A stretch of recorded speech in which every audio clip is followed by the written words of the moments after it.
is Russ. I've got a gent with me named John, who's a samba player who'd like to improve his technique. So, Hello. what would you like to improve today? I want to work more on my forward rolls. I feel like I sort of go too far to the side and actually go forward. Okay, well, let's see your roll.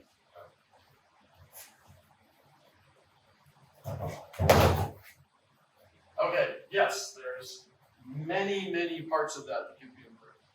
All right, so every part of human movement is made up, because of the shape of the joints, of some combination of flexion, extension, rotation, and translation. So what I'm going to have you do real quick is just to do a very silly exercise. Okay? You may or may not immediately connect it with what you're doing. It doesn't matter. And then after doing that exercise, I'd like you to go back and roll again. Fair? Fair. Okay, so could you please sniff your left armpit? Okay. Good, now sniff your right armpit. Okay, now go back to your left, but this time sniff down behind your armpit as if you want to look underneath your arm, in case there's a dog coming who wants to jump on you for a cookie. Okay. And then do that under your other shoulder. Good, this time come up, in between, good. Look over here, there might be a dog over there trying to steal your cookie. You've got a cookie, you've got a cookie. Okay. Don't let the dog steal your cookie. Check to see if there's a dog back there. Check on the other one, come back up, gotta come back up. And then come back down, look down, it might be a dachshund. So come back up. Look back down, check for dachshunds. Come back up. Do that 4 or 5 times. Just because 4 or 5 times is a good random number. Those of you who are looking at this in the camera, notice what he's beginning to do with his chest that he was not doing with his chest a minute ago.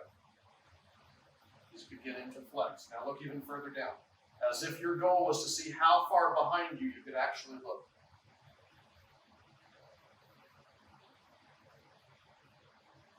Now he's flexing and rotating. Good. Now this time, imagine you have a finger gun in this hand, and you're going to look behind you just as far as you go, and you're going to point it at the dachshund, as if to say, you can't have my cookie. Try that. All right. Then you come up and you do it on the other side. Look as far behind you under your armpit as you know how to do it. Notice now he's beginning to flex more and more of himself.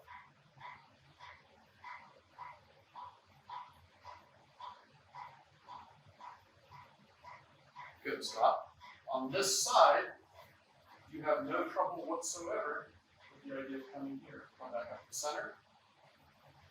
Come back down on this side. And notice how you immediately tend to rotate here, but you don't tend to flex much. So let me guide your head a second.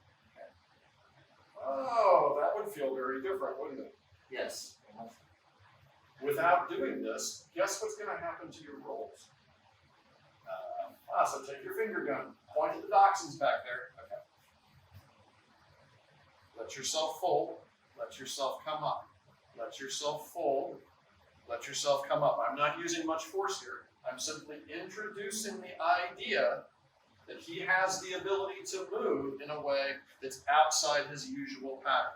And I know it's outside his usual pattern because until I raised his arm, he didn't know how to make space for his head to go through. Don't be lazy with that finger gun. There could be lots of dachshunds on the horizon. There you go.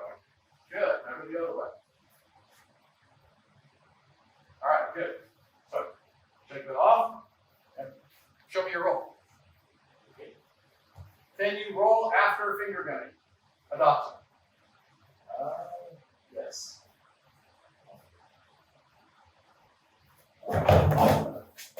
Hey, you got lots of clearance. All right, now you don't need all that clearance, right? So bring yourself to the ground as you roll. Okay. So that you're not doing a fabulous mid-air somersault, because that wasn't what you wanted to improve, right? All right, go for it again.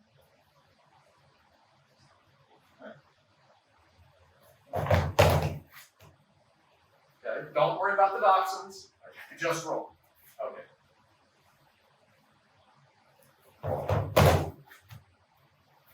How's that?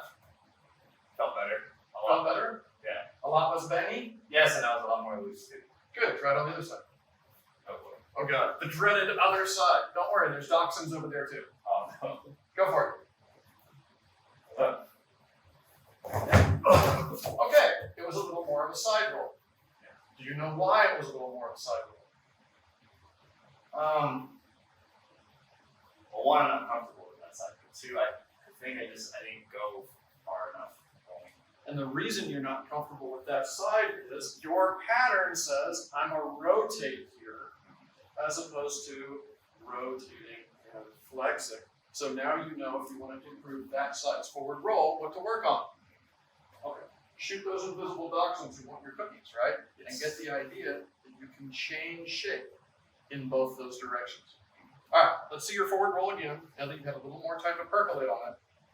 And then you tell me whether it's successful or not. It's okay, you don't have to lie.